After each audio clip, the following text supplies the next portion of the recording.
ఒక్కోలా చెప్తున్నాడు. అసలు ఎలా ఉంటాడు వాడు? ఎదురుగా ఎలాంటి వాడున్నా తలదన్నేలా ఉంటాడు.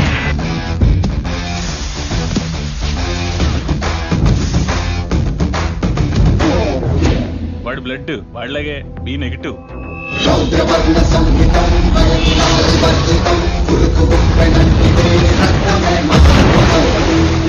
వాడి నరాలు కావు.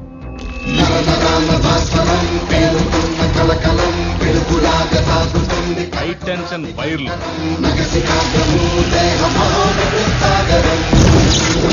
అందరి గుండె నిమిషానికి 72 సార్లు కొట్టుకుంటే వాడిది 42 సార్లే కొట్టుకుంటారు. నెపోలియన్ హార్ట్ అంటారు. దానివల్ల హార్ట్ స్ట్రోక్ వాడికి రాదు, వాడి వల్ల ఎదుటోడికి వస్తుంది. వాడి బాడీలో మోస్ట్ డేంజరస్ పార్ట్ కళ్ళు.